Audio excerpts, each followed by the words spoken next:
Ladies and gentlemen, good evening. My name is Duncan Brown, and I am a volunteer trustee with the Baltimore Council on Foreign Affairs. I hope this webinar finds all of those tuned in tonight safe and well. Before I introduce Captain Steve Carmel, a quick announcement regarding the logistics for tonight's webinar. We are using the Zoom webinar platform tonight, so everyone is automatically muted and will stay muted. Additionally, the only persons you should see on your screen tonight will be myself or Captain Carmel. Tonight's webinar will include remarks by Captain Carmel, followed by a Q&A session. The Q&A button should be located on the bottom of your screen. That's where we want you to type in your questions. Just click on the button, type in your question, hit return, and then I'll pass those on to Captain Carmel. Please do note that this webinar is being recorded and it will be available on the Baltimore Council on Foreign Affairs YouTube website, probably in about 2 weeks. And now to tonight's speaker. Captain Steve Carmel is a Senior Vice President at Maersk Line Limited, or MLL for short. Previously has held various positions in operations and finance for U.S. Marine Management Incorporated and MLL. Among other activities, he is a current member of the U.S. Naval Studies Board and a past member of the Chief of Naval Operations Executive Panel and Marine Board. MLL, who he presently works for, is an international container shipping company and the largest operating subsidiary of the Maersk Group, which is a Danish business conglomerate. Founded in 1928, it is the world's largest container shipping company by both fleet size and cargo capacity, and it offers regular services to 374 ports in 116 countries. In 2019, prior to the pandemic, MLL employed approximately 84,000 people with approximately 19,000 crew on vessels and 65,000 personnel in processing and operations in offices and ports. MLL operates over 786 vessels and has a total capacity of 4.1 million containers. This is a big company that ships a lot of stuff. Captain Carmel began a sailing career as a deck officer and then master, primarily on tankers, for the Maritime Overseas Corporation and the U.S.'s Military Sealift Command. His first command was a 40,000-ton tanker, which he attained at the ripe young age of 26 years old. Captain Carmel is a graduate of the U.S. Merchant Marine Academy.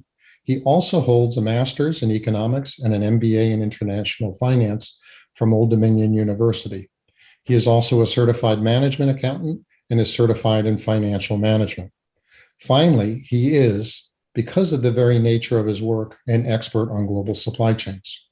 Tonight, I have asked Captain Carmel to discuss those global supply chains, the U.S. outsourcing of goods and services, whether it is feasible to bring home the supply of some resources and the production of some goods that are now brought in from overseas, and some of the key issues to think about surrounding global supply chains. Please join me in giving a warm, albeit virtual, welcome to Captain Carmel. And Steve, over to you, and thank you again for doing this. Thank you very much, Duncan, for that kind introduction, and good evening, everyone. And thank you for inviting me to join you today. At the top, let me say what I express today is my own opinion and does not represent any position or policy of my employer, which is absolutely required to say if I don't want to get fired, so I had to get that out of the way. I have to say, certainly the topic of supply chain security is a big one these days, and it's been made more personal to average consumers and seems to be getting more so every day. And normally, most people don't even think about them. I'm sure we all remember stripped shelves in stores in the early stages of the pandemic, and even today, there are residual effects. If you try buying something as simple as a refrigerator, you might find your options seriously constrained. The price of wood is a regular water cooler topic of conversation now that we're allowed back around the water cooler. And I'm actually going to come back to that later because I think government policy has something to do with that. And of course, if you are in container shipping industry right now, you are no one's favorite person to talk to at a cocktail party. So how much of this is pure supply chain failure and how much is something else will be studied for a long time to come. And lots of what happened back in the pandemic and certainly what is happening now are not technically supply chain failures in my view. A failure of imagination by planners on what would be needed when coupled with a perfect storm of what could go wrong, like we're being dive bombed by a flock of black swans is more likely the culprit. But in the end, lots of what has happened and is happening was and is predictable, and no one was planning for it all to happen at the same time. But the topic at hand is not what disruptions to global supply chains mean in terms of threats to convenient shopping. It is what disruptions to global supply chains mean in terms of threats to national security. A vastly different discussion requiring unpacking some terms to get to the heart of things. Increasingly, we are also hearing calls for intervention into business supply chains by the government in order to make sure that they are more secure in the name of national security. A solid example of be careful of what you wish for. It is an enormously broad topic with many avenues of discussion, each of which could easily be the topic of a full semester course with lots of room to be hijacked by politically driven hysteria. One of my favorite quotes fits perfectly what is going on here now, though. Politics is the art of looking for trouble, finding it everywhere, diagnosing it incorrectly, and applying the wrong remedies. That esteemed scholar Groucho Marx is my source for this. In many ways, there is a lot of that going on right now and more on the horizon. But in my view, one of the most critical contributions government can make in this area is simply don't make things worse. The task it often fails at. This is not to say, though, that a government can't have substantial positive effect. And I'm going to jump around a little bit just a moment and give you an example. But to do so requires a comprehensive strategy flowing from national level goals coherently executed across all branches and levels of government, treating a system, not one-off stovepipe reactions. A great example of the former is the Chinese strategy of, quote, making China a sea power nation, issued by President Xi on November 8th, 2020 at the 18th Party Congress. In that strategy, China set forth an ambition to be dominant in all aspects of the maritime domain, the blue economy. This is one of two major connective tissues of global supply chains, the other being aviation. They executed that strategy exceptionally well, and as a result have the world's largest merchant fleet, are the world's largest shipbuilder, are the world's largest port operator, have the world's largest fishing fleet, and dominate marine finance and insurance. A huge portion of the world's tanker fleet, for example, which fly flags from many countries and listed as part of European countries' fleet, are actually owned by Chinese financial institutions and leased to the company who claims it as part of their fleet. Their port operations span the globe. China, for example, owns the Port Authority of Piraeus, the Port of Athens in Greece, among many others in our NATO allied countries. In an excellent example of integrating commercial and military strategies, the heavy economic investments legitimize the presence of Chinese warships in the Med. I don't know when they will actually start to exercise it, but they will.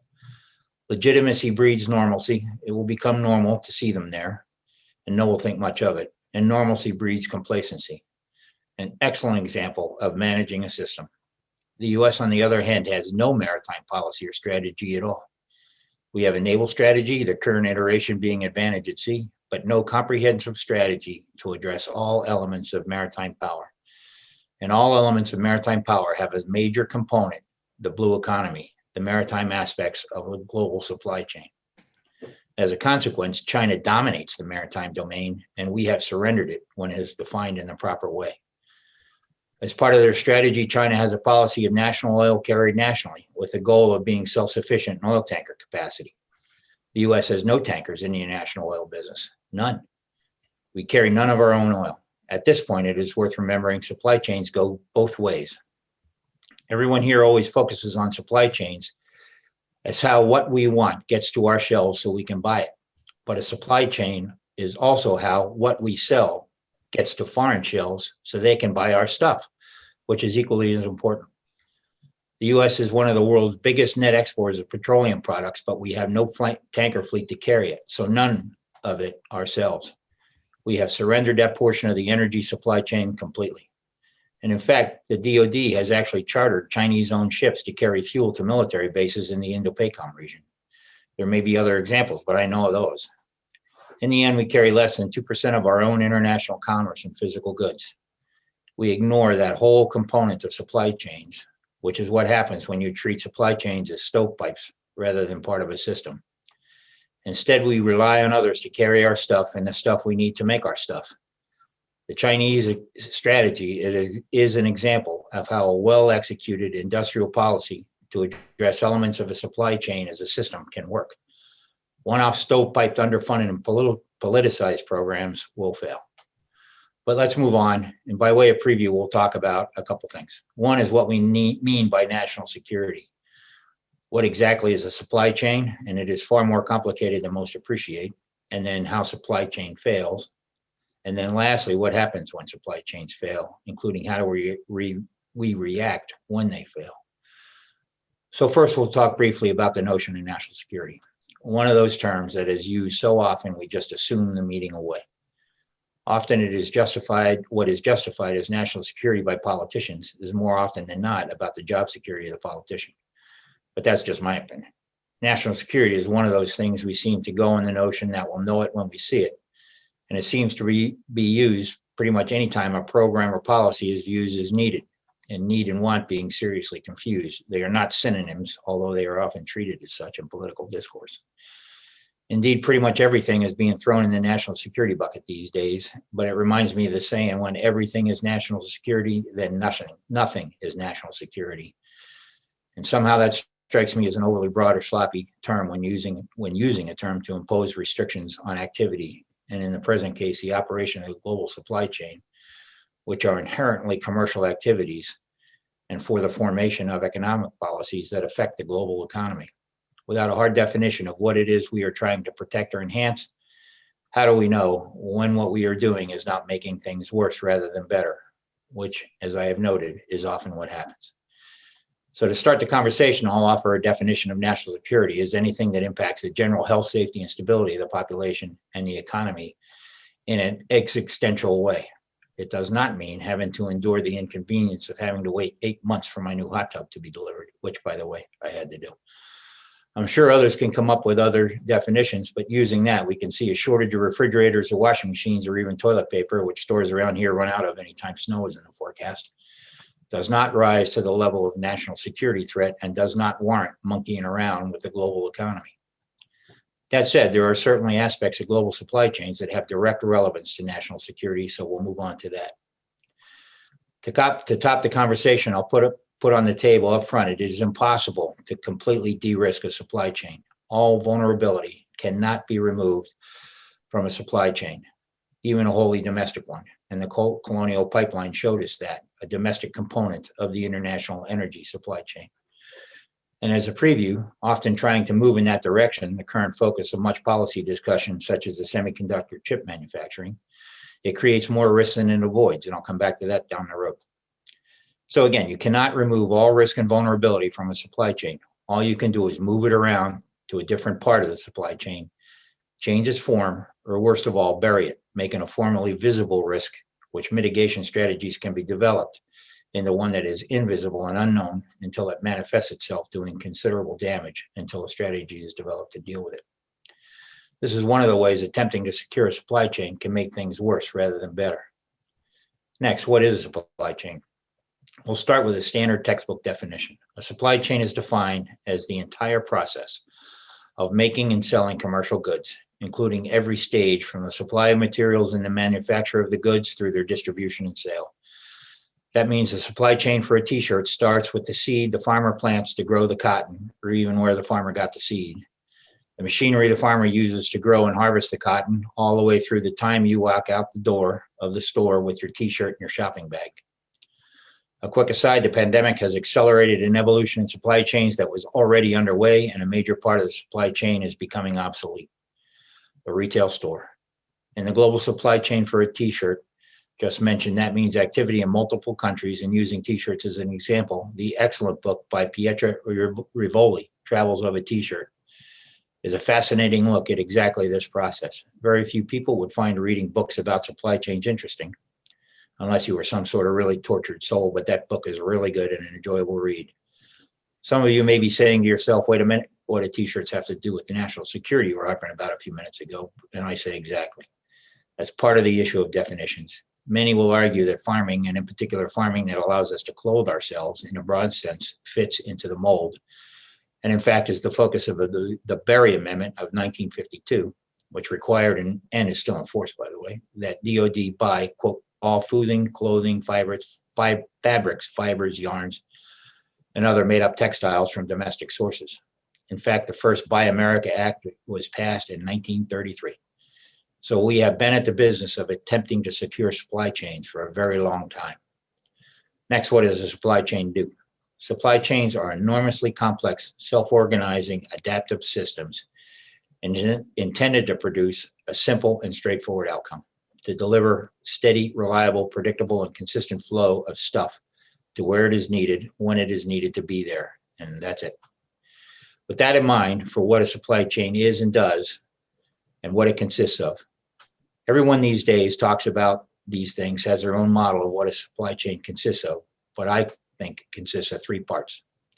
The thing that is being made, the materials and processes that cause transformation of something or group of somethings into something else of increased value. Second, the method of conveyance, the connective tissue, which, as mentioned earlier, is part of the global supply chain under great stress at the moment. All supply chains involve moving something from somewhere to someplace else. This is often complex and represents many moves and many stages of production. Numbers 1 and 2, stuff and conveyance, are also where, in my mind, externalities need to be incorporated into the supply chain model. Every single transformative process, whether in physical appearance or functionality or in the physical location, involves externalities.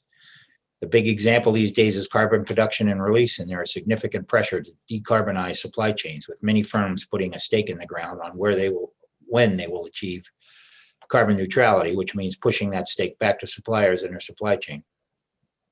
There are, of course, lots of other externalities, which is, again, another complete topic in its own right. But we should just remember it is a component of the supply chain that can't be ignored. The last part of the supply chain model is information and its raw material data, the lifeblood of supply chains. No supply chain functions without massive amounts of data moving seamlessly around the world. Supply chain data is massively valuable in its own right, and considerable effort goes into mining and exploiting that data. This data, in fact, could actually be a valuable source of information on its own, in that that enhances national security, as it can be used to warn or predict of military activity, for example. In order for a supply chain to function properly, all of these elements, stuff, conveyances, and data, all need to be working in the proper way. A failure in one is a failure in all, and a failure anywhere is a failure everywhere. And it is not usually stuff where the problems happen. It is conveyance and data, as we are seeing right now. So we'll spend a few minutes on each of these areas. First, stuff. What is it we're making? Global supply chains are designed to exploit comparative advantage down to very fine levels of granularity, relying on highly efficient, predictable modes of transport and the seamless flow of information to make it work. And when I say increasing levels of granularity, I mean to the point where it is difficult to determine what is being traded, a physical good or a service. Economists call this trade and tasks, and the focus is where value is added. The standard workhorse of an example for this is the iPhone. iPhones are assembled in China, and in our normal trade statistics, they are made in China. But in reality, only around 4% of the value of add of an iPhone is in final assembly. That's China's contribution, 4%. The majority of the value add in an iPhone comes from Japan at about 40%, Germany at about 18%, South Korea at around 14%. So a total of about 3/4 of the value add, with the rest of the world providing the rest. Something to consider when U.S. policymakers push to get Apple to make, meaning to politicians, do final assembly of iPhones in the U.S. They are fighting for 4%. The other 96% of value add will continue to get done in those countries. And that 4% is comparatively low-wage stuff. And the source of supply remains hostage to international disruption as ever. So would that really be a win? We also hear of calls to reshore DoD industrial supply chains. And if it's for the DoD, it needs to be sourced in the United States. What does that mean, though? And first, let me say there is a big difference between giving preference to a domestic source of supply when one exists in competition with foreign sources, as opposed to creating a domestic source of supply where one does not exist at all. The latter will always lead to a worse outcome, diminished national security, than would otherwise be the case.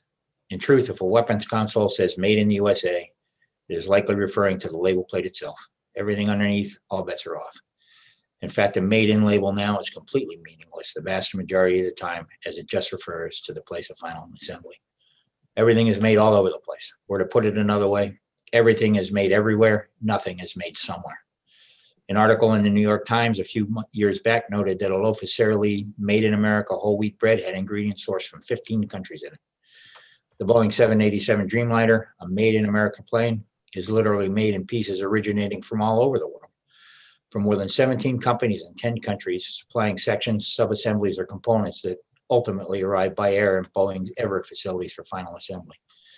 And all over, about 70% of that aircraft, a made in America aircraft, is actually produced overseas. It is actually also rapidly becoming a case study in how not to manage a supply chain. A study in 2019 found that about 84% of DoD Tier 1 vendors, those selling directly to DoD, were U.S. domestic companies, and companies that get preference. On the other hand, about 70% of Tier 2 to Tier 5 vendors, the firms Tier 1 vendors depend on to produce their components for their Made in America label, were foreign. So we can see ridding the DoD supply chains of all foreign vendors would be virtually impossible, and attempting to do so would do some serious damage to national security. Roughly half of all trade in physical goods is intermediate goods, manufactured stuff that is intended to be used as inputs into further manufacturing processes. Even the machine used to actually convert intermediate goods into a final product is itself part of the supply chain, which in turn has its own supply chain. Take semiconductors, which the U.S. is a dominant player in the global market for, and does indeed have national security implications, although Taiwan is making a run at us. While the U.S. is a big maker of semiconductors, the company, ASML Holding NV of the Netherlands, has a monopoly on the machines needed to fabricate the best chips. And again, those machines have their own supply chains needed to make them, passing through many countries. Japan is a key supplier of equipment, chemicals, and wafers for semiconductors made in the U.S. Therefore, if anyone thinks the Chips for America Act, introduced to Congress last year, which aims to encourage more semiconductor plants to be established in the U.S., will secure the supply chain for semiconductors from foreign sources of failure, think again. All it does is shift where that vulnerability resides. And let's face it, no one just pops down to Walmart to buy some semiconductors to add to their stash. Semiconductors are inputs into a manufacturing process for a group of somethings or components that will eventually be a finished product that end users actually buy. And many, if not most, of those other somethings or components still come from foreign sources. So you have not addressed a vulnerability to foreign sources at all, just moved it. Cars being the big current example. Just because we make it so US-based car auto manufacturers don't have to worry about semiconductors does not mean there is not a raft of other parts where they are 100% dependent on foreign sources of supply and disruption, says Groucho as he looks down the stovepipe. What happens next time when it is brake pads that are in short supply? Do we ramp up a national program to increase the production of brake pads in the US? Like many such programs, it is really about jobs, not national security. There are endless examples of where the US is either largely or completely dependent on foreign suppliers for stuff essential to national security or just everyday life. 90% of global printed circuit board manufacturing happens in Asia. An overwhelming share of medicine used in the US is manufactured in China. China, in fact, supplies 80% of the global supply of hypodermic needles. And at the beginning of the vaccination campaign, a call went out for rate quotes to us, among others, to move 1 billion needles from China to the US. And even our national power grid, where extra high voltage transformers are a critical component, are largely sourced in Asia. And they, of course, have their own global supply chains. The US has literally thousands of those transformers, the average age of which is 38 to 40 years old, and many needing to be replaced as the US transitions to a new clean energy model. Could the new Green Deal be subject to foreign sources of failure? Rubber is another example. Natural rubber is one of the most important polymers for human society. Natural rubber is an essential raw material used in the creation of more than 40,000 products. Natural rubber is almost completely sourced in Southeast Asia, and while there is synthetic rubber, for which the US is a leading producer, it is not a good substitute for natural rubber and frequently needs to be blended with natural rubber to work. So the list goes on and on. The issue then is not how we free ourselves from foreign dependencies for stuff, national security or not. We can't, pure and simple.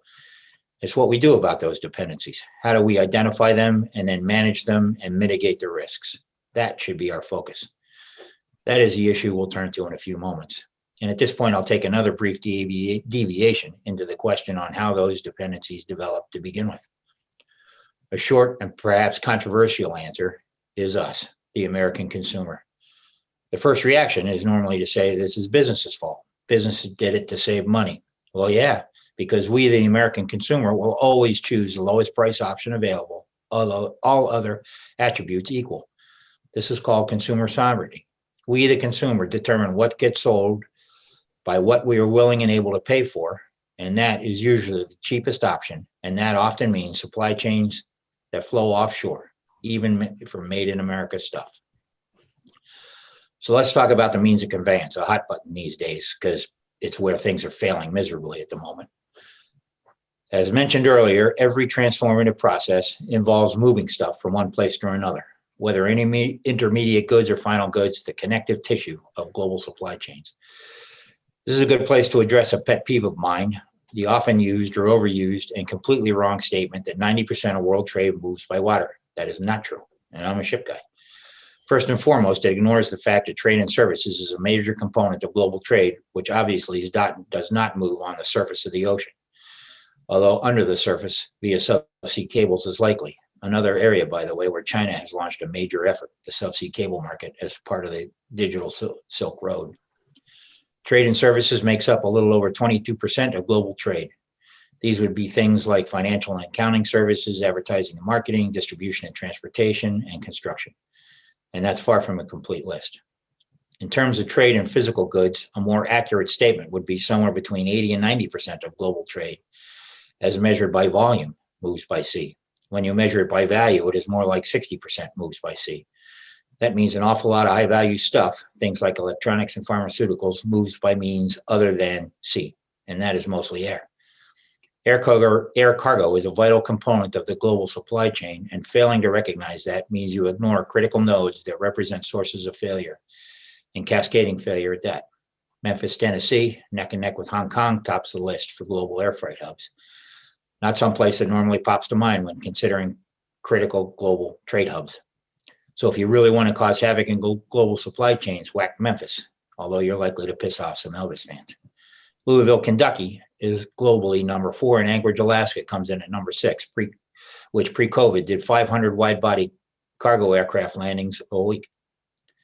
So here's an interesting fact. The US has 3 of the top 10 biggest air cargo hubs in the world. It has no seaports that make the global top 10.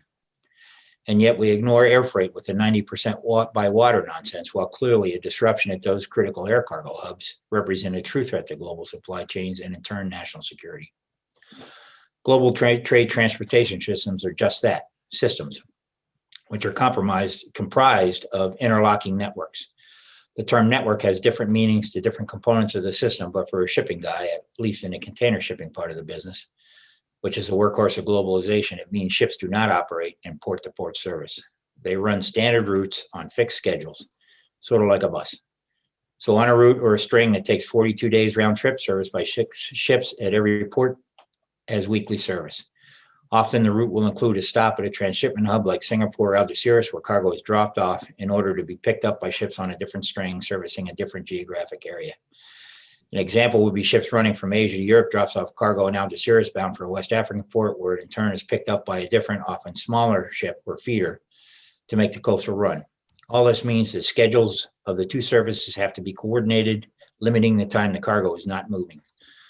Likewise, ship schedules are coordinated with railroad schedules so cargo can be moved directly from ship to rail.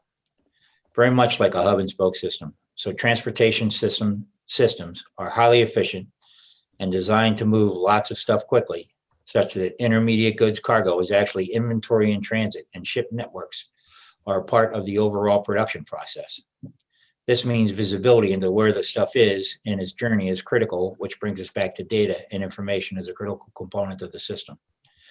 This is also where the global system is failing hard at the moment. Everyone, I'm sure, is seeing articles about chaos in global shipping. Schedule reliability is at rock bottom levels, in the 40% range in a system where schedule reliability is everything. We're supposed to be at 90 or better. We are carrying inventory in transit for production systems with little in the way of buffers to absorb schedule disruptions. Ports are congested. There are serious shortages of containers, and ships are in short supply, exacerbated by runs taking longer due to congestion. There are COVID-related labor shortages, which contribute to congestion, most recently in Yantian, previously in LA, and no one is expecting this to resolve itself much before second quarter next year. But in time, and remedies take time, this system will return to normal, assuming government does not show up to help. In a system like this, actions taken to secure a supply chain need to be introduced carefully, as it takes less than you might think to totally foul up a supply chain in an effort to secure it. In other words, make things worse. Next, we have data or information. On a normal container ship carrying 18,000 to 22,000 20-foot containers, enough to fill a train stretching from Richmond to Norfolk. Everything about what is in those boxes, where they came from and where they are going, exists in electronic records, and the ability to seamlessly share information with all components of the transportation chain is essential for efficient flow of commerce. Thousands upon thousands of containers in megaports like Singapore or Rotterdam or Yantian are moved by autonomous cargo handling equipment, totally dependent on the correct information about a specific container among thousands to be available when and where needed. Data and information are the lifeblood of global commerce. And in fact, this is where the next evolution in shipping is happening, as data management is increasing as a focus for efficiency improvements, as efforts to make information instantly visible to all actors in the chain to smooth the flow of goods and reduce information-related friction are developed.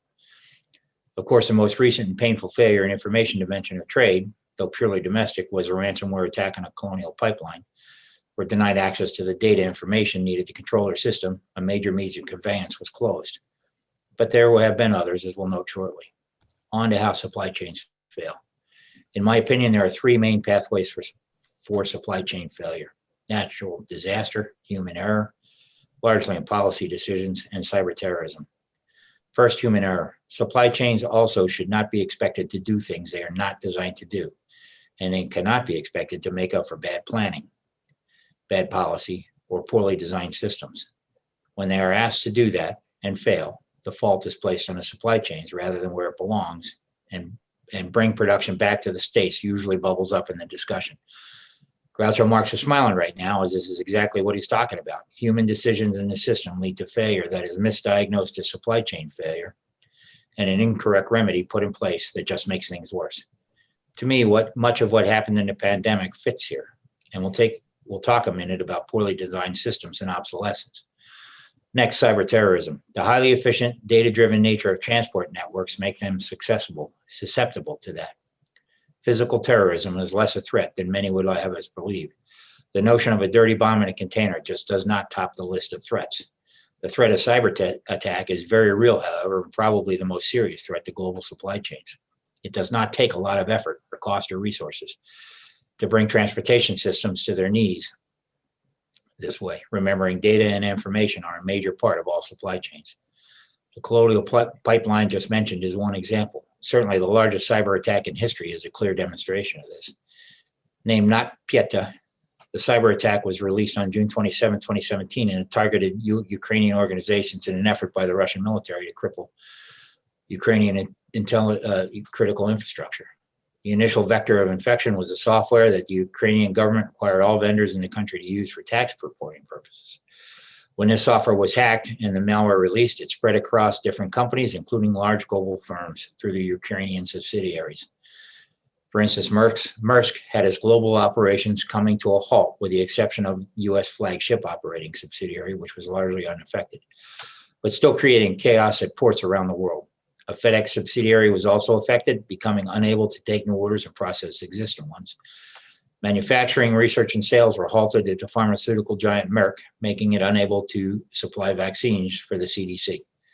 That attack took many weeks and months to recover from, and estimates of the financial damage to affected businesses ran upwards of $15 billion. Remembering it was the Ukrainian infrastructure that was targeted. Global business impacts and the $15 billion was collateral damage. Global firms invest huge sums of money and resources to secure their supply chains from cyber attack, but it is the nature of the threat that you just never know for sure. Natural disasters also can have bad effects. Things like hurricanes and earthquakes can and do disrupt global supply chains. A good example of this is the 2011 earthquake and tsunami in Japan. Immediately after the earthquake, auto plants in Japan had to shut down due to direct damage. But Japan is also the center of a global auto parts industry that was also heavily damaged. As a result, within weeks, assembly plants for Toyota and in China, Europe, and North America ceased or limited production, in some cases for up to 3 months. And those were American workers, and in cases of North American plants that lost their jobs. Honda cut production at its UK factory by 50% for 7 weeks, and 3 Nissan plants in the US shut down completely, again affecting US workers. Non-Japanese auto firms from Ford to Volvo and General Motors to Renault also experienced shortages of critical parts.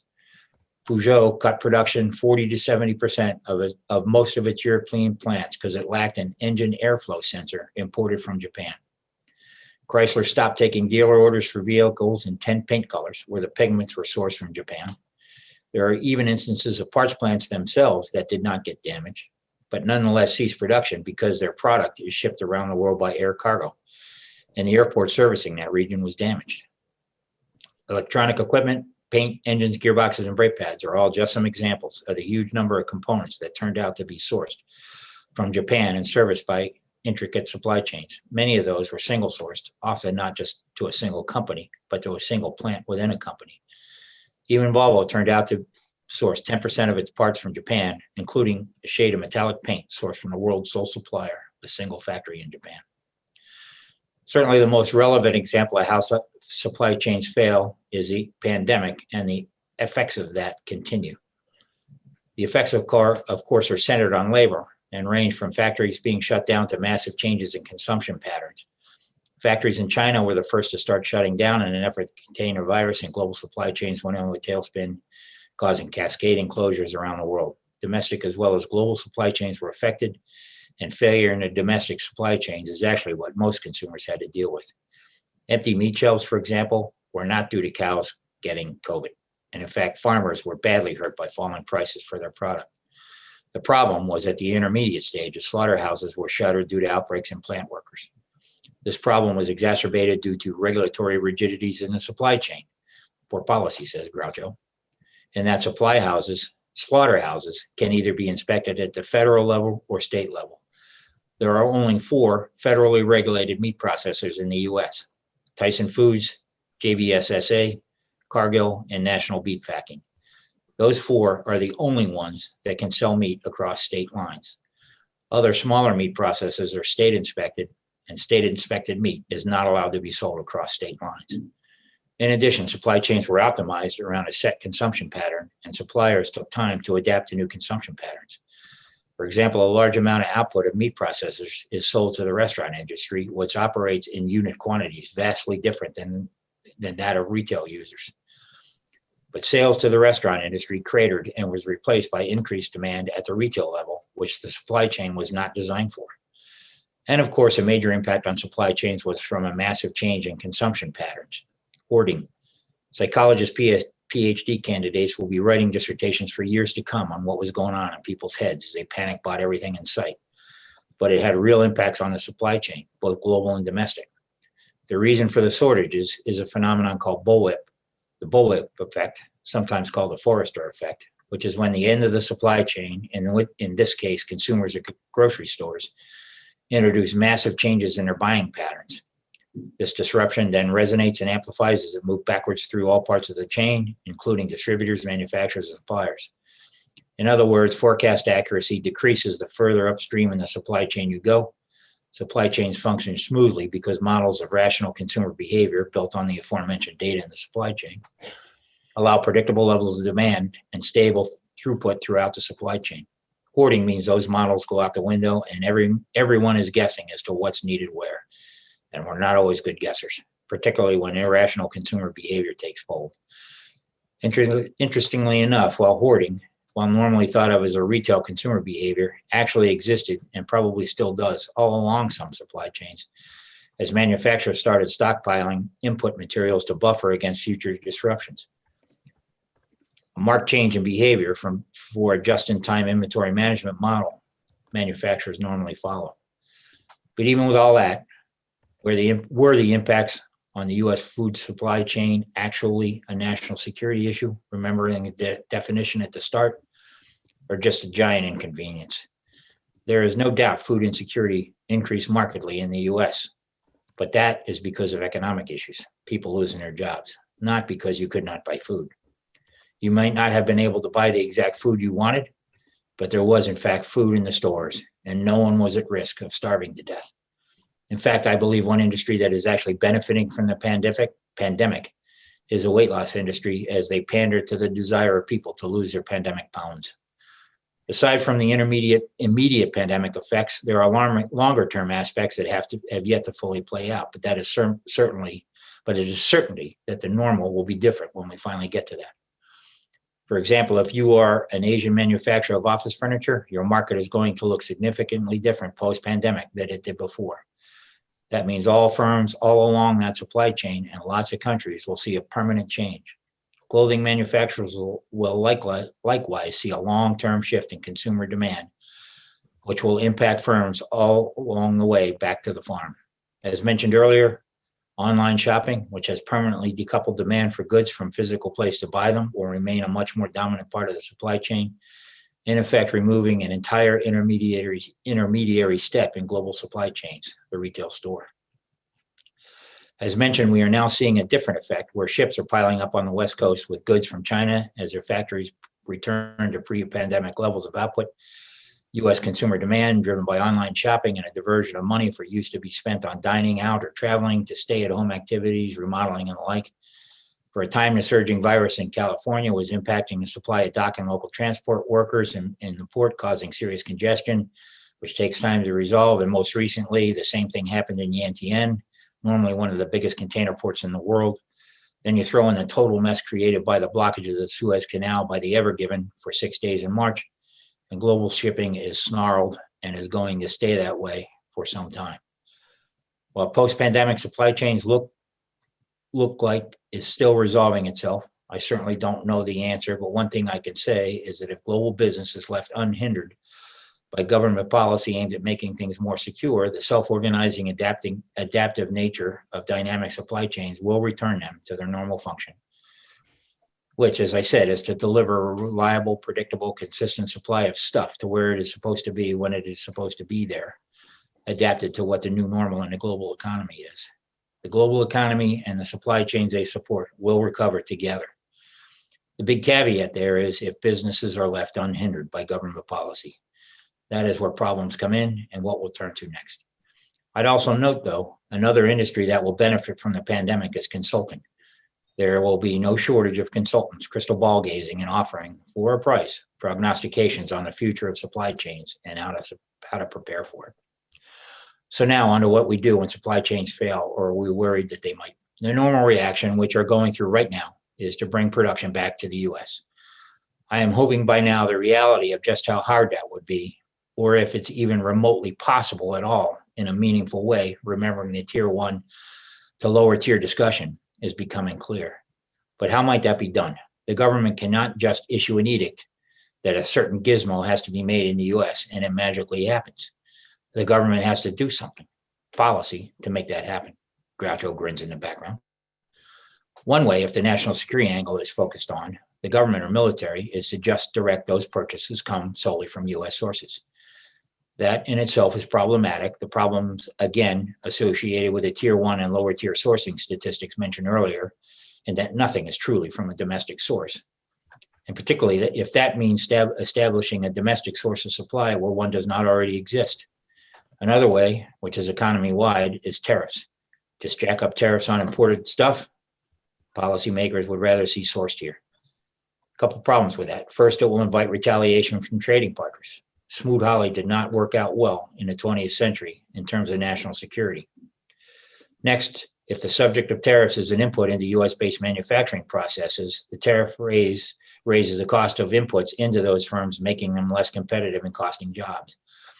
The Bush 1 imported steel policy, for example, for every US steel worker job saved, 6 or 7 workers in industry that use steel as an input, like auto and white goods manufacturing, lost their jobs. Also noted the fragmented nature of supply chains, the incident of the tariff, who feels the pain, is not just the final assembler of the good.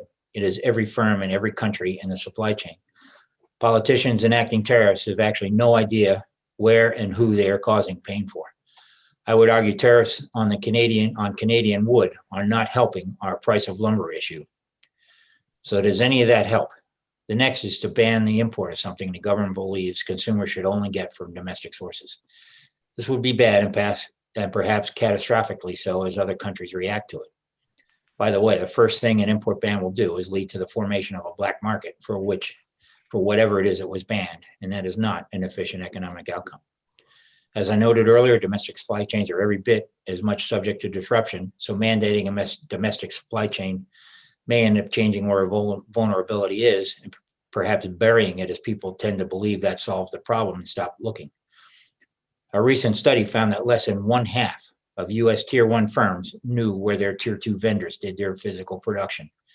And the number declined from there as the tiers went deeper into the supply chain. Tier 2 vendors don't know where their Tier 3 vendors do their manufacturing, and so on. Lastly, what exactly are we talking about in terms of moving production back to the States? If in the end it is just final assembly with all the lower tier actors in the supply chain remaining wherever in the world they are, has anything really been accomplished? Even from a jobs perspective, is that optimal? Remembering the iPhone example. Another problem that can be brought about in trying to force supply chains back to the US, particularly now in terms of government procurement, is where national security takes center stage. Can be summed up by saying the only thing worse than being dependent on a single critical supplier is a single critical supplier being dependent on you. Both of those conditions can be brought about by the government say they will only buy something from a domestic supplier, and there's no current domestic supplier. So in effect, establishing a supply channel, normal efficient supply chains would not. And again, I emphasize we are talking about when there is no domestic source of supply. Not requiring the government to give preference to a US source of supply when one exists is a very different thing. In the former case, by forcing a supply chain to follow a path that would not otherwise follow, costs will go up. In fact, anytime you constrain sources of supply and saying you are ruling out sourcing from the entire rest of the planet is certainly constraining supply, costs go up. That's simple economics. Costs going up mean only buyers forced to use that source of supply will do so, meaning there is likely to be a small supplier base, so the government could end up being dependent on one or few suppliers, vice a broad global supplier base. And that smaller sole supplier base will have only the US government as a customer, meaning the government, if they want to keep that supplier open, will need to buy stuff from that supplier, whether or not they need it. As an example, the US military night vision systems are enabled by a specialty type of vacuum tube, which the US is reliant on a single German company for the core glass for the tube. It is a specialty glass for which the US government is the only customer. That German company batch produces a glass every couple of years to allow the government to replenish stock as part of an overall successful specialty glass production business. The problems associated with forcing that glass to be manufactured in the US are obvious. Supply chain security would certainly be made worse. And of course, we still have where the lower two vendors are located. Now, sometimes the rationale here is the government provides seed demand, firms will enter and then diversify into commercial customers as well, perhaps growing in industry, but that never happens. First, that would require firms moving along the economies of scale curve to where they get competitive with global sources of supply, and the US government is not going to provide that source of scale. Second, it is almost certain that the government asks for is not exactly like a commercial counterpart. Lastly, a firm that has oriented their business processes around the government, perhaps the most inefficient and bureaucratic purchasing process on the planet, is going to have a hard time responding to the customer-centric, agile demands of a commercial customer used to a responsive global supply chain. In other words, the government is stuck with them and they are stuck with the government. This is also the issue of access to technology and innovation. It used to be that DoD was a net exporter of to the commercial world of technical innovation, and that is not the case any longer. DoD is a net importer from the commercial world, and the commercial world utilizes global supply chains and leverages global sources of innovation. Forcing a part of the supply chain into the US potentially means cutting the government off from global sources of innovation, so that a single source of supply mentioned earlier is likely to be behind their commercial counterparts in technology innovation. Couple this with the impact of a massively inefficient government purchasing system, and you get a bad outcome. A 2017 Defense Science Board report found that in typically long DoD acquisition processes, approximately 70% of electronics in a weapon system are obsolete or no longer in production prior to a system fielding. So suppliers are forced to deal in antiques when dealing with the government. The report also notes problems such as multiple cycles of component obsolescence during system lifecycle, lack of coordinated obsolescence tracking, and spotty requirements to support counterfeit electronic components, which is this environment certainly invites. I would note that obsolescence is a playground for bad actors who want to use our supply chain against us. If you have a couple $100 million airplane that is just a fancy brick without a specific obsolete part, the crew chief is going to holler at the supply guy, get that part. I don't care where it comes from. Although the language is probably going to be a little more colorful. And now you have a counterfeit part, potentially altered in ways with malicious intent, getting installed in the plane, and that is not the fault of the supply chain. Now, there are most certainly aspects of things that need to be done in the US, even lower tier vendors, or even if lower tier vendors are foreign. And the final assembly is where something may take on true national security related characteristics. But doing that in the States is less about supply chain vulnerability and more about protection of classified information. The GAO noted in a 2019 report that even the US nuclear weapons program uses foreign sources of supply for some non-nuclear components of nuclear weapons. As a note, the report even sort of chided DOE for not doing enough to ensure it excluded suppliers that might be a threat to national security. So even with nuclear weapons, the supply chain runs offshore. So what's to be done about all that? Let's review a couple points. All supply chains have risk. You can move it around, change its form, or worst of all, bury it, making a formally visible vulnerability you can plan around into an invisible one you can't. It is impossible to completely bring all sources of supply back to the US. It is too fragmented and too complex. Most manufacturers do not completely understand their own supply chain, let alone thinking someone in government has the big picture. Often trying to protect a supply chain can actually do more damage than good. Absent some sort of coordinated industrial policy flowing from national goals executed through a coherent, comprehensive whole of government set of programs and policy, as in the Chinese example, our tools are limited. Our options include just giving preference to requiring US supplies where they exist in competition with foreign suppliers, remembering this is tier 1 vendors and tier 2 to tier N vendors are still likely to be offshore, and a foreign source of vulnerability still exists. This is not particularly harmful and is more of a jobs issue than a security concept. And as noted, where finally assembly gets to the point where classified information involved is different. Then we have tariffs and all the problems they represent. Next is requiring the use of suppliers even when none currently exists, which means creating a source of supply where one does not exist and normally applies to stuff for the government, which is not a good option for a variety of reasons. And next is banning importation of something altogether in favor of domestic sources of supply, which is the absolute worst. And rigor and risks triggering retaliatory action, spiraling the trading system into the disaster that was World War I and World War II. What we should do first and foremost is do not make things worse. As I noted earlier, supply chains will return to their proper course in due time.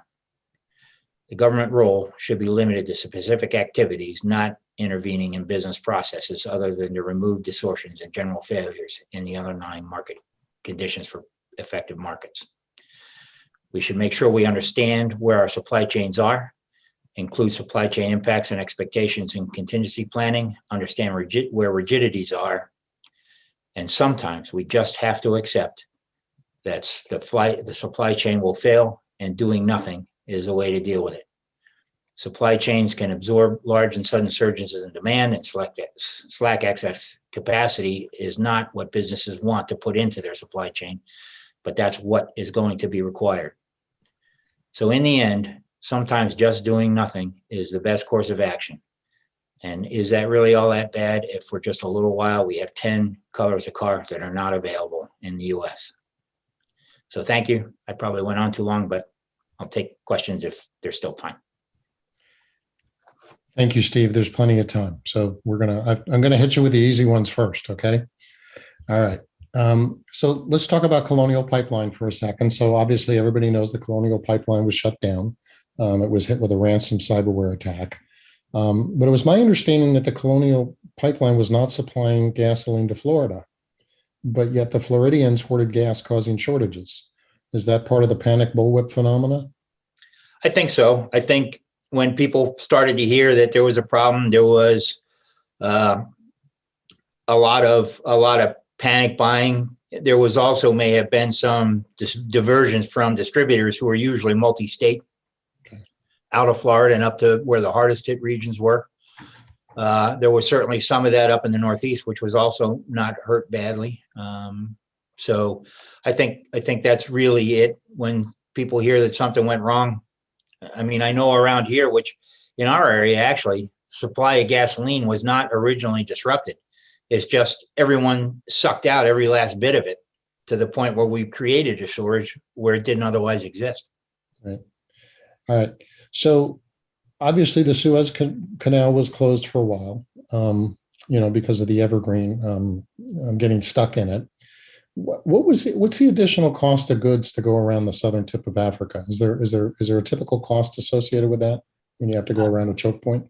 It depends on how big the ship is and that sort of stuff. It adds 10 to 15 days to the trip, and the price of fuel has been notoriously volatile here lately, but the price of fuel can add another $500,000 to the price of the voyage.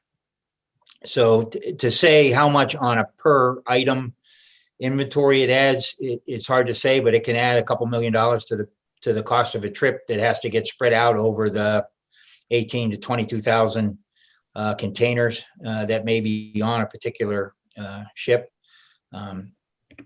So on a per unit basis, it may not be extremely expensive, but what it does do is lengthen out supply chains. And now we're adding 10 to 15 days to a trip, which supply chains are not built around that, right, which just causes a lot of other disruptions. And at the end of the day, it didn't end up being that long. It was only 6 days. Very few people, I think, actually started to divert. But the pileup at each end of the canal was hundreds of ships long. And when they finally started moving through, they ended up producing a big slug of ships at ports on either end, as ships started to complete their voyage, which just contributed to congestion in those ports as everybody kind of showed up all at once. And that never really got a chance to unwind. Still working on that. So I'm guessing you were part of the decision-making process, or at least were aware of the process. Well, what was that decision-making process like to, whether to stay and hope that the canal is cleared, or do I add cost and time and go around Africa? Actually, that decision, none of that happens in the United States. That all happens in Denmark by the network guys. So no, I actually was not involved in that. So I really can't say. Okay. I heard that some ships are leaving the U.S. and bound for China are leaving empty these days. What's going on there? I think that might be a little bit of an exaggeration, but basically what it amounts to is the demand to flow stuff from China to the United States is so great that some ship operating companies do not want to take the time to load backhaul out of the States. They want to get back to Asia as quickly as they possibly can, is what it boils down to.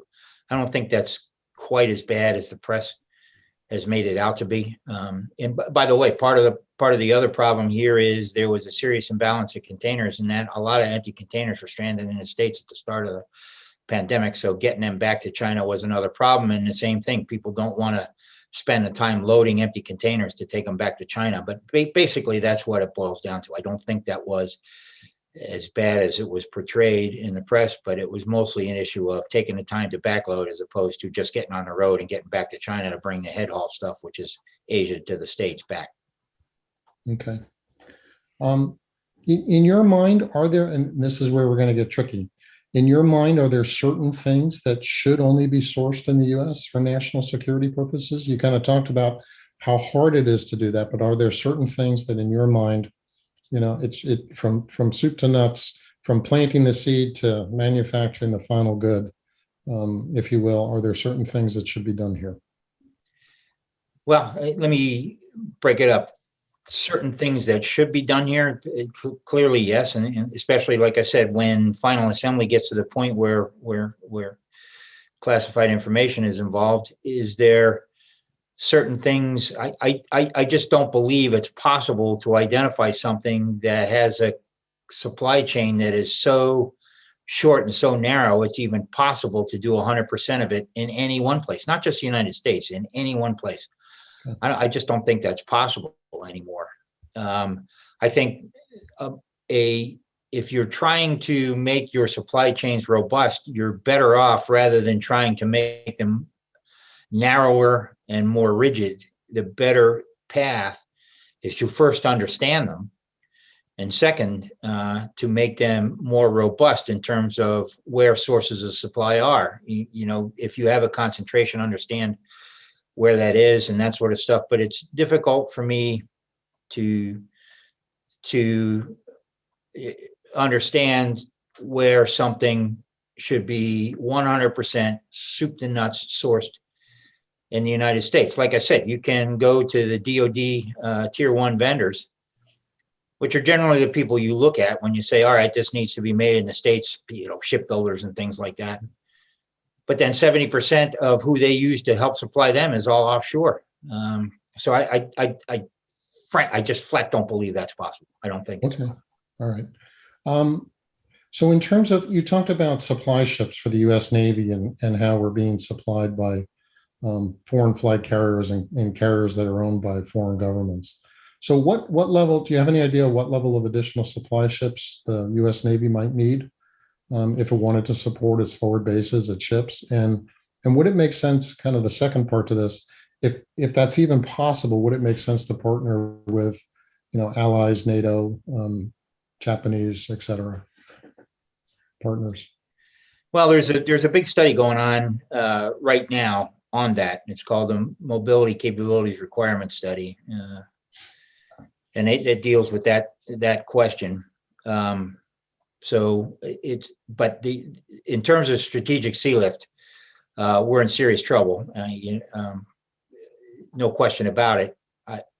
I think everyone that studies these issues, there was a famous quote, Transcom deputy commander said, in order to win the fight, you have to get to it, and we can't get to it. So yeah, there's a big problem there. The shortage of tankers is somewhere in the 80 to 90 tanker range. As I said, we essentially have no commercial, not essentially, we don't have any commercial tankers in the international trade. We have 6 U.S. flag tankers that service the U.S. Navy. So we have a long way to go to say, can we partner with allies? First, let's not forget that if you're dealing with a commercial world anyway, countries don't run merchant fleets by and large, at least in democracies, companies run commercial fleets. And so it's not the country that you need to deal with, it's the firms inside of them. I think the other part of the issue is who exactly are allies sometimes remains a little nebulous these days. In the old days, that was pretty clear. If you had an economic relationship with a country, it's likely your primary military relationship or security relationship was also there. Anymore, that's not true. Security relationships are with one country, us, and economic relationships are with China. China exerts an awful lot of influence all over the world. So it's really hard to say. I think at the end of the day, this is one of those issues that the U.S. has some serious studying to do. There are not easy answers, and we are just now beginning to grapple with how bad this problem is and what's got to be done to fix it. So beyond that, we're still working on it. Okay. So there has been, at least the question, or the person asking the question has basically said there's been some reshoring of manufacturing back to the United States. Any idea why that is? I mean, I have my own ideas, but. Yeah, that's true. There has been some reshoring back to the United States. Businesses at the end of the day will do what makes sense for them. And sometimes it does involve bringing manufacturing back to the United States. Some of it is U.S. Domestic productivity is extremely high. We talk about ourselves as if we become this hollowed out shell of a country that doesn't do anything except flip burgers and manipulate spreadsheets. And that's simply not true. We're still one of the world's biggest manufacturers. I mean, we manufacture an awful lot of stuff and export an awful lot of the stuff we manufacture. So nobody is saying that we have not that we are hollow in our ability to manufacture. But what I'm saying is that stuff that is manufactured in the United States still depends on a supply chain that runs offshore. We're back to the idea that just because it's made in America doesn't mean everything inside of it, including the critical stuff that makes it work, all comes from the United States. That has not happened and won't happen. But clearly some firms will move final assembly, reshoring manufacturing back to the United States simply because for economic purposes, what makes sense. Labor wages in Asia have gone up, which has largely eradicated some of the original Chinese advantages there. In fact, the Chinese are starting to outsource their low wage stuff to Vietnam and Malaysia and places like that, creating pretty healthy intra-theater supply chain in and around Asia. But I mean, that's pure and simple. Shorter supply chains are less expensive sometimes. Closer to sources of demand. It's just economics drives it. Always economics drives it. Right. So there's talk, obviously, that the Arctic Ocean may open up, certainly in the summer, as a shipping lane. Yeah. So the question is, what Arctic port would make sense, or would it not? Did they just bypass it and keep going? So I think we have an investor here who wants to know what port he should invest in up in Alaska. Okay, so my well-known position on this is the Arctic as a transit route will never be useful for international shipping, ever. Not at least until you have an ice-free Arctic in the winter.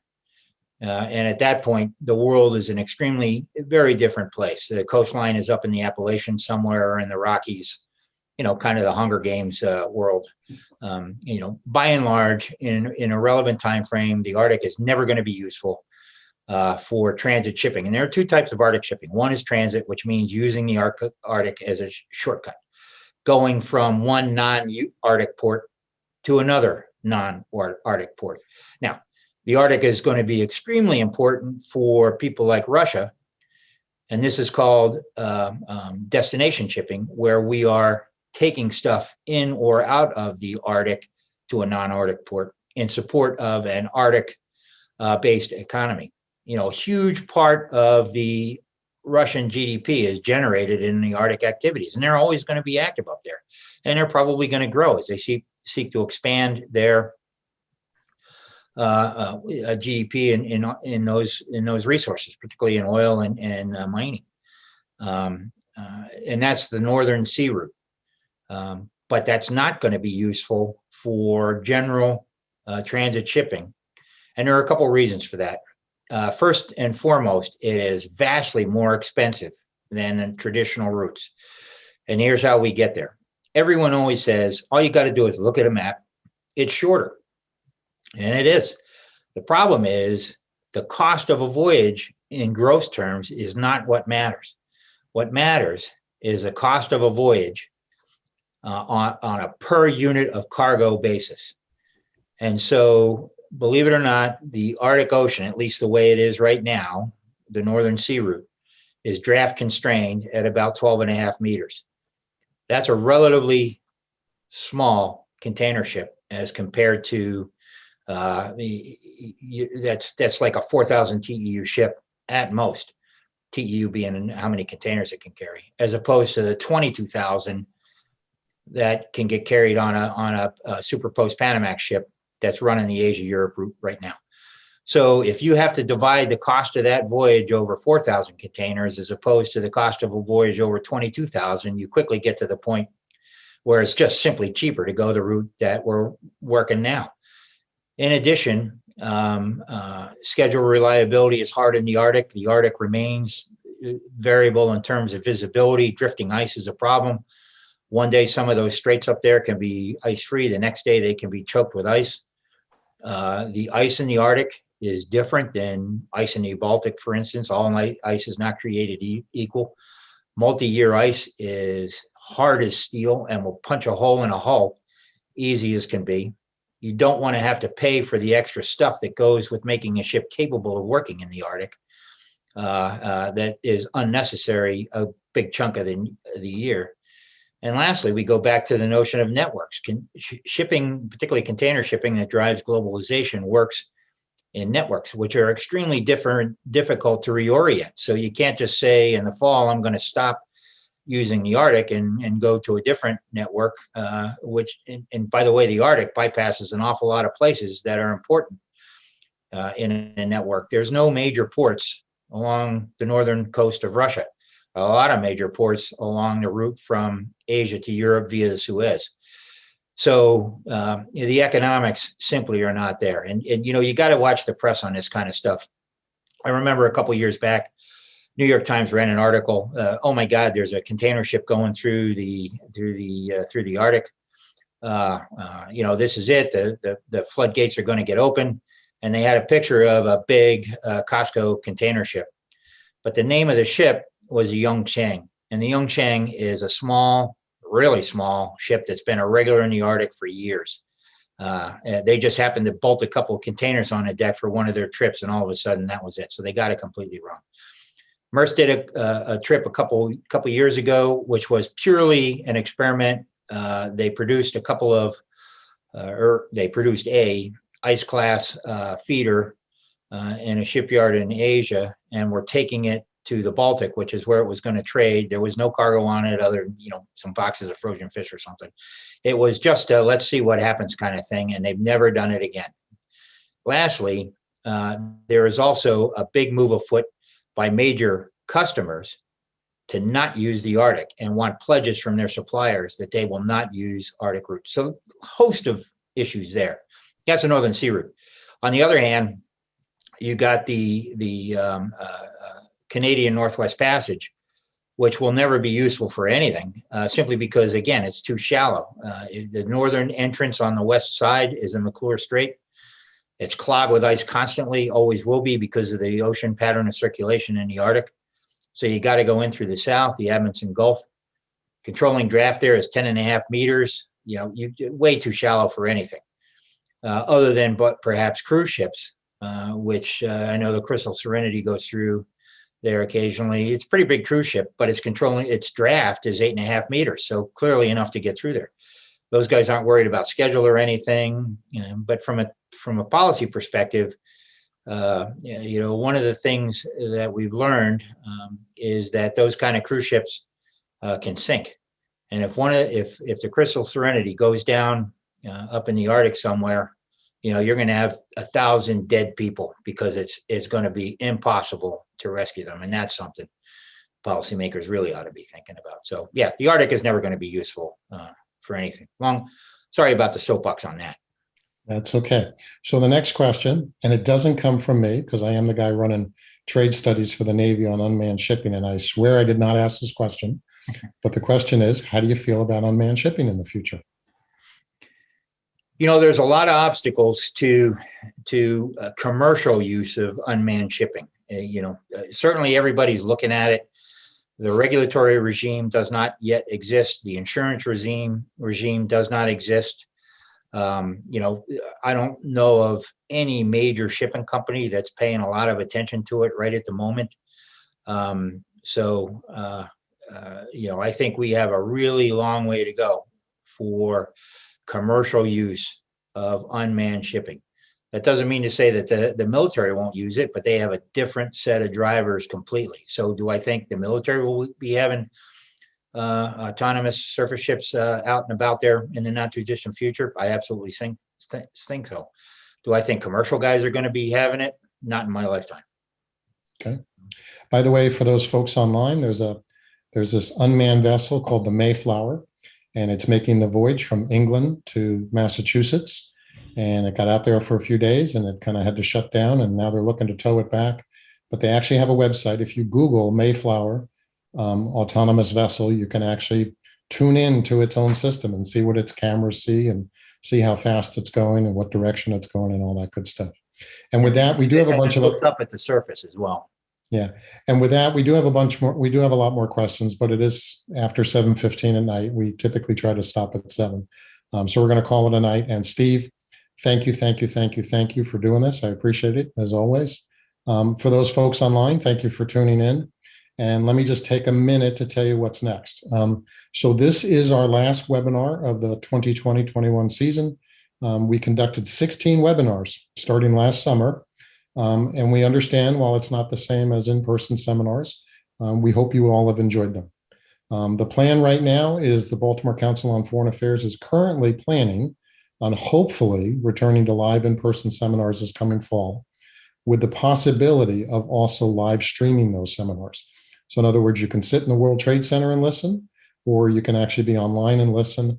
And we're trying to figure out how we make that all work and how you do Q&A for both sets of audiences.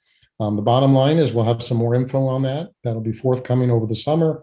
And we obviously have to see what COVID will allow us to do. So with that, again, to Steve, thank you, thank you, thank you. To our members, thank you, thank you, thank you for attending. And to all, take care, stay safe, and stay healthy. And have a good night. Thank you, Duncan. Take care. Thank you, sir.